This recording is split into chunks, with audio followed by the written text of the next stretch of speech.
Aleluya. Hemos estado celebrando la semana más importante de la iglesia cristiana. La semana de Semana Santa le llaman, la Pascua.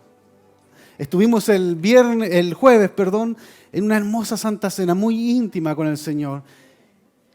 Y conversamos de Romanos 5, de ese amor grandioso, maravilloso, incomprensible, que fue entregado allí en la cruz.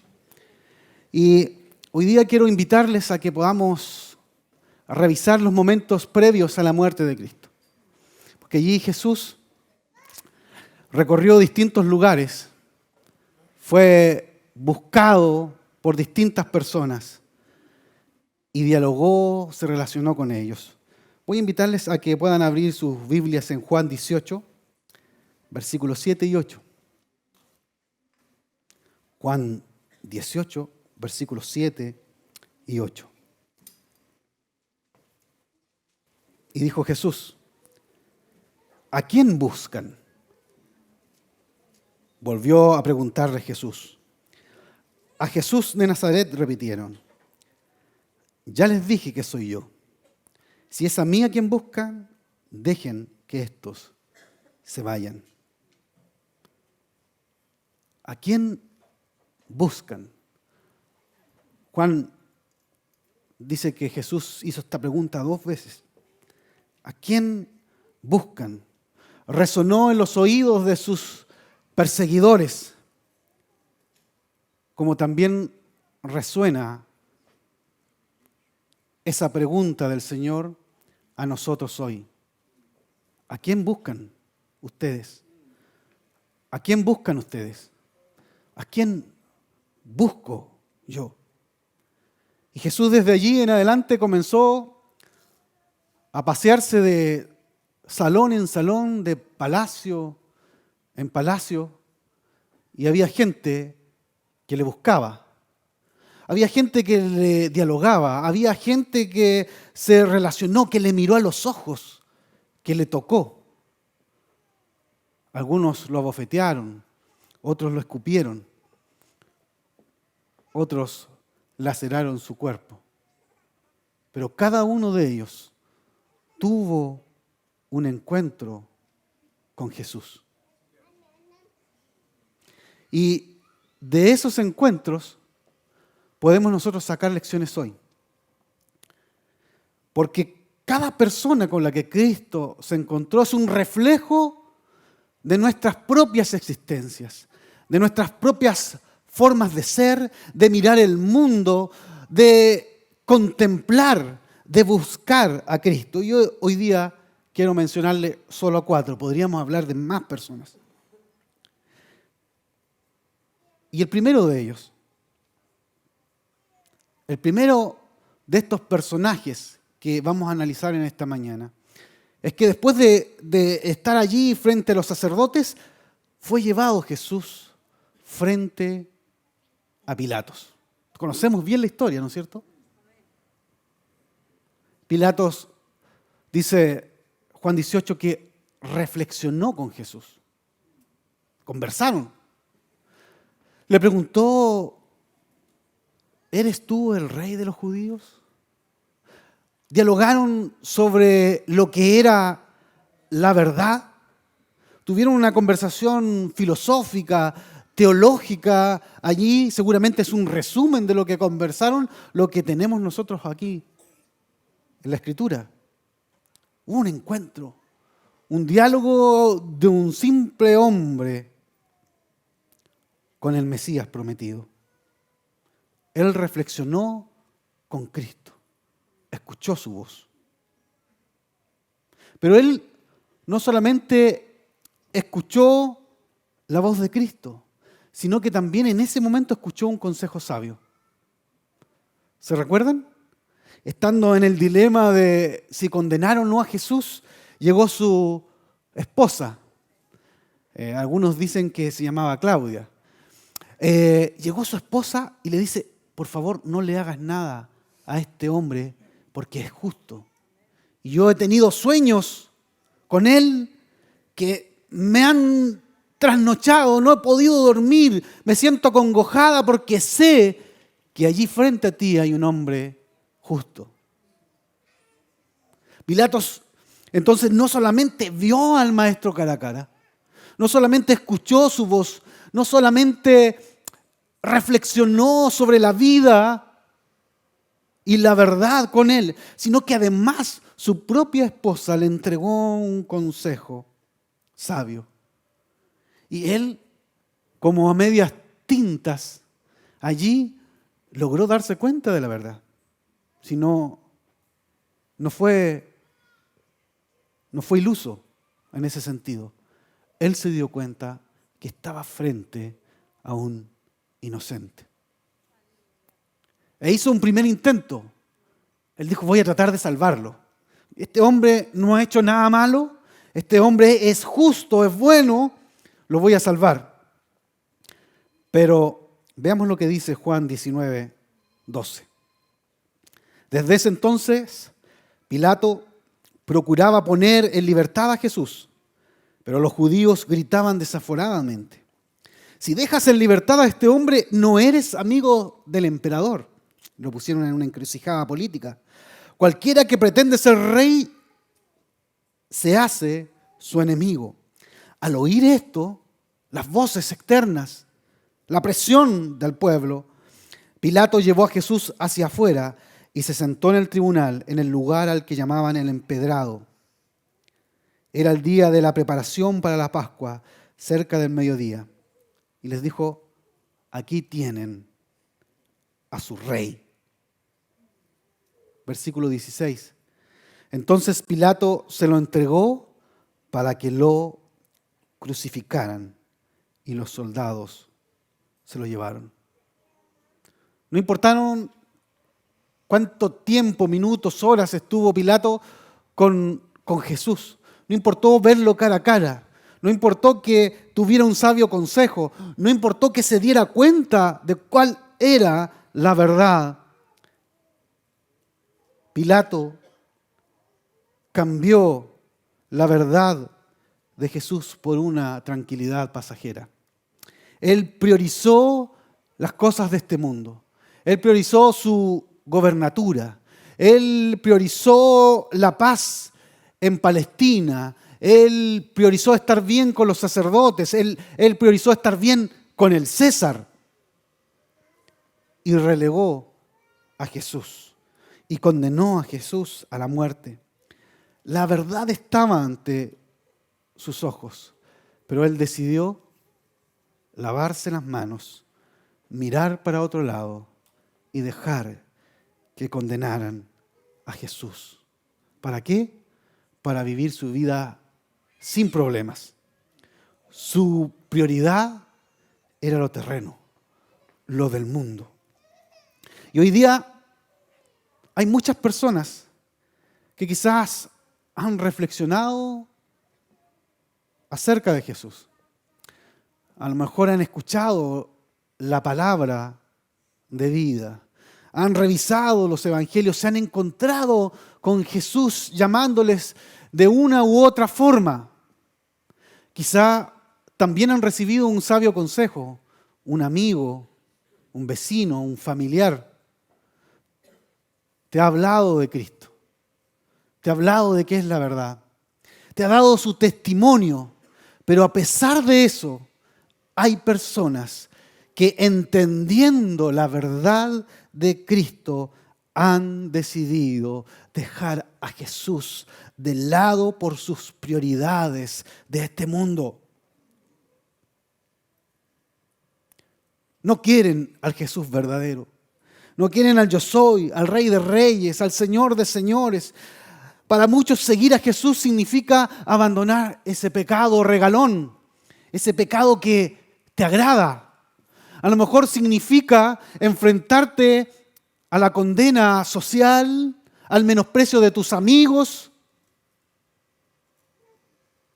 Y has dejado partir a Jesús de tu vida. Lo has crucificado en tu corazón.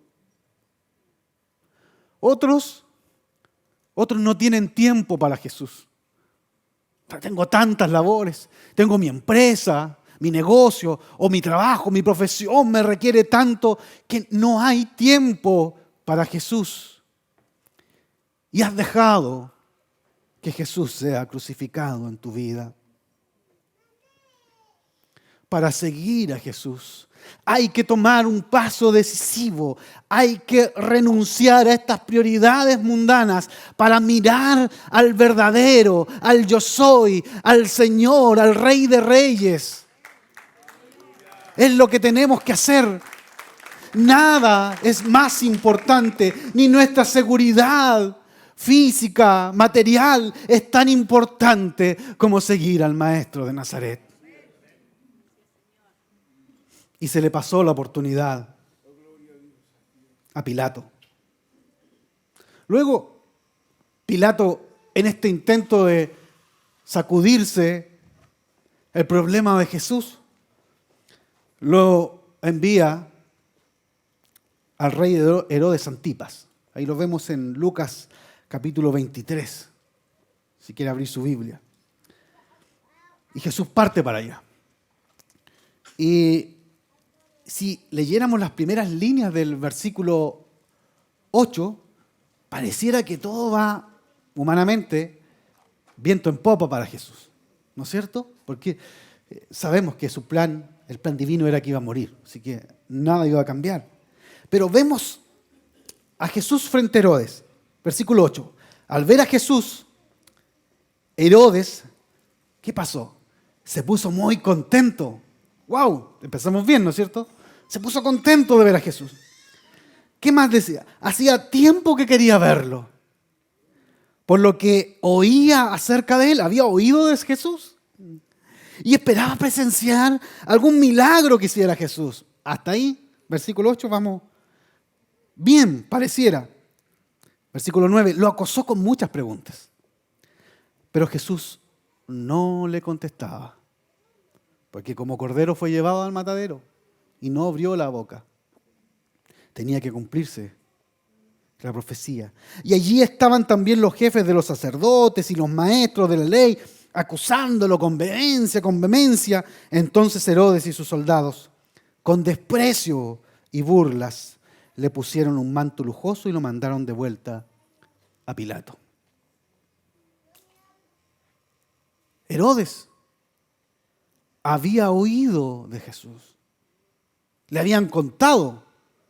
No era un extraño que me trajeron a este hombre raro, no. Herodes había escuchado de quién era Jesús.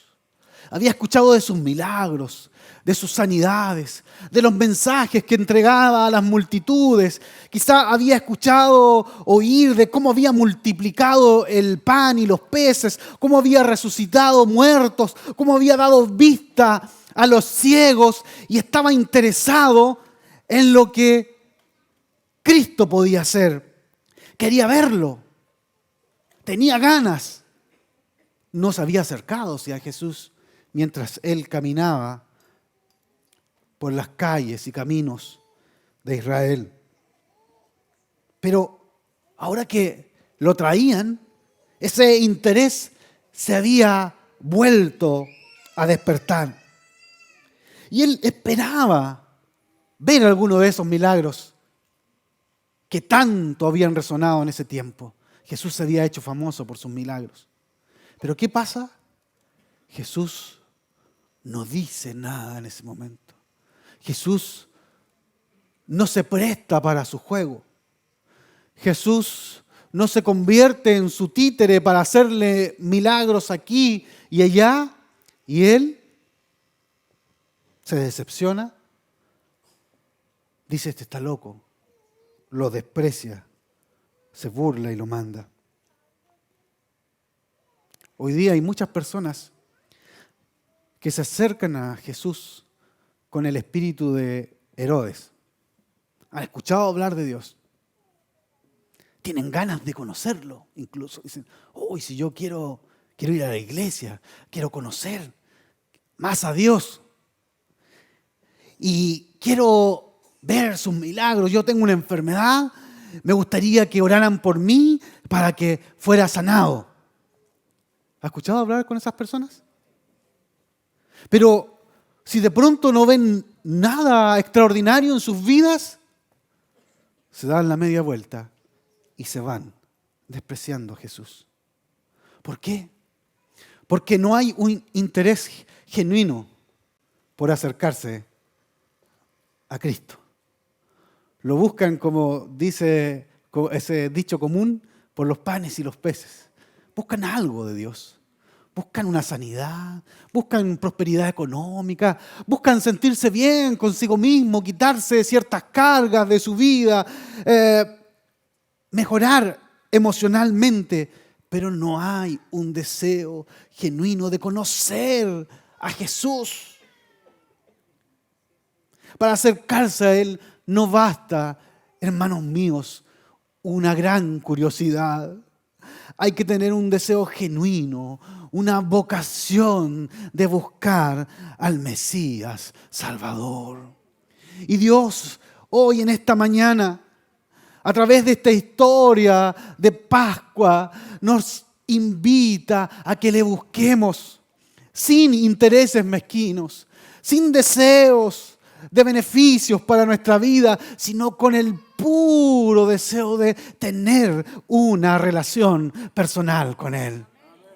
Y Él está dispuesto para esas personas.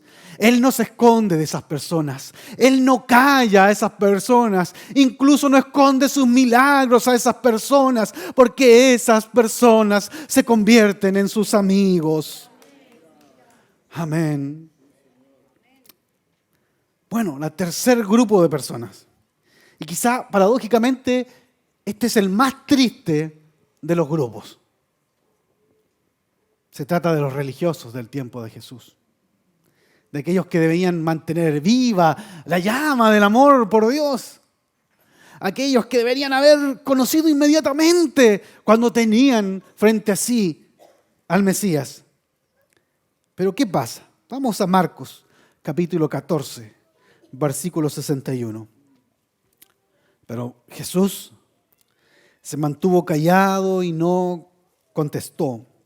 Entonces el sumo sacerdote le preguntó: ¿eres tú el Mesías, el Hijo del Bendito?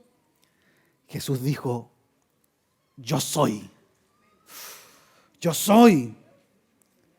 Le respondió tal cual Yahvé le responde a Moisés en la zarza ardiente: yo soy el eterno, el autoexistente, el que vive y es desde antes de la fundación del mundo. Y les dice: y ustedes verán al Hijo del Hombre sentado en el lugar de poder a la derecha de Dios y viniendo en las nubes del cielo.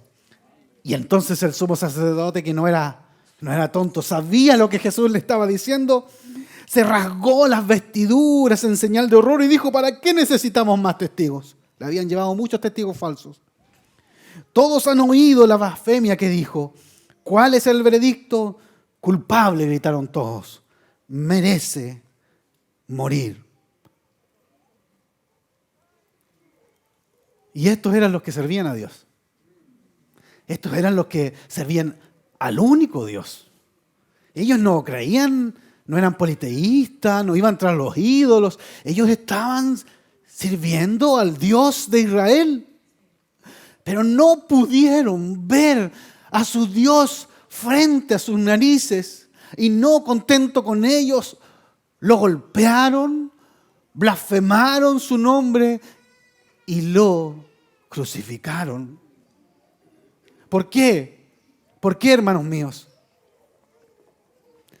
Porque se habían acomodado a su religión. Habían cambiado el amor de Dios por el amor a la religión a la que pertenecían. Y eso le puede pasar a más de alguno. Le puede pasar a mí, le puede pasar a usted. Y este es un mensaje de advertencia, hermanos míos. Que nuestra religión no sea el motivo de nuestro amor. El motivo de nuestro amor debe ser Jesús. Se habían apegado tan tanto a sus leyes, a sus ritos, se habían llenado de legalismos que no pudieron contemplar al Mesías prometido. Y muchas veces en la iglesia o en la vida, la gente se llena de legalismos y de ritos que reemplazan una vivencia con Cristo. ¿Qué largo tiene el pelo? ¿Cómo está la falda? Que aquí, que allá, que etcétera. Otros van por el día sábado, que hay que cuidarlo, etcétera, etcétera. Y se olvidan del Evangelio, del amor de Dios. Se acostumbran, se sienten bien con venir los domingos o ir a tal parte o acá a hacer cual cosa u otra. Y con eso quedan sus conciencias tranquilizadas. Pero el legalismo, el rito, la religión no es el fundamento de nuestra vida. El fundamento de nuestra vida es el Señor. Es el Señor. Otra cosa que yo creo que les pasó a estos hombres es que ellos imaginaron a su Dios. Ellos crearon su propia versión del Mesías.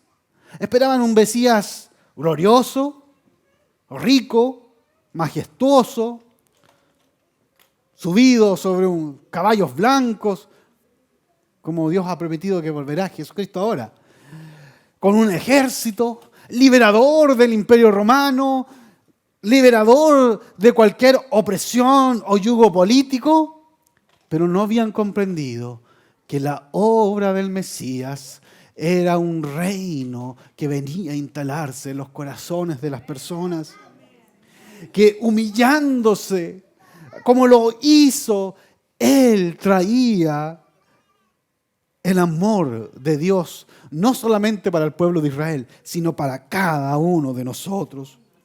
En definitiva, el corazón de estos religiosos estaba lejos de Dios. Se habían enfriado, disfrutaban sus costumbres, sus ritos, sus leyes, pero no habían tenido una relación directa y concreta con Dios, quizá desde cuántos años, décadas, sino siglos, habían perdido de vista al objetivo de su fe. Dios nos llama hoy día a despertarnos, a que jamás nos ocurra lo que le pasó a estos sacerdotes, sino que cada día busquemos del Señor, cada día busquemos lo que Él dice de Él mismo y no lo que nosotros queremos imponer a la figura de Jesucristo, lo que Él revela en su palabra y no lo que nosotros inventamos como leyes y ritos de hombres, sino lo que su palabra ha establecido para su iglesia. Pero no todos son malas noticias, hermano. No los quiero dejar tristes. Hay otro grupo de personas distinto. Quizá este grupo de personas podríamos decir que humanamente es el más débil. El que para esa sociedad a lo mejor valía menos. No tenían estatus social, no tenían dinero, no tenían fuerza física. Pero esas personas tuvieron una actitud distinta. Vamos a Juan 19:25. ¿Qué nos dice? Estaban de pie. ¿Dónde? ¿Junto a qué? A la cruz. La madre de Jesús, la hermana de su madre, María, la esposa de Cleofas, y María Magdalena. Ahí están. Cuando todos dejaron a Jesús, cuando los discípulos arrancaron, cuando Pedro le negó, cuando Judas le traicionó, cuando Pilato lo condenó, Herodes se burló, los sacerdotes rechazaron a su propio Dios, esas mujeres sencillas estaban al pie de la cruz. ¡Aleluya! Y quizás sí tenían miedo. Estaban al lado de esos hombres fuertes, soldados romanos. No eran cualquier cosa. Estaban acostumbrados a la batalla. Estaban rodeados de personas que se burlaban. Estaban allí los sacerdotes quizás viendo. A lo mejor le apuntaban con el dedo. Pero a pesar del miedo, estaban junto a la cruz. Estaban también sufriendo. María estaba viendo allí a su hijo morir agonizando en la cruz, con sus manos clavadas, atravesado, lacerado, con su espalda rota por los latigazos, y su hijo sangraba en la cruz. Yo no imagino un dolor tan grande al ver un hijo allí muriendo, pero estaba ella allí, y las demás mujeres que amaban a Cristo eran sus discípulas, porque Él las consideraba. ¿Y dónde estaban ellas? Lejos, escondidas. No tenían quizás nada que ofrecer, más que su compañía, pero estaban junto a la cruz. Estaban junto a la cruz porque amaban a Jesús, porque no habían renunciado al Maestro, porque no importaba lo que les pasara, no querían que el mundo les colocara sus prioridades como a Pilato, no querían ver en ese momento a Cristo haciendo milagros, solo querían estar junto al Maestro.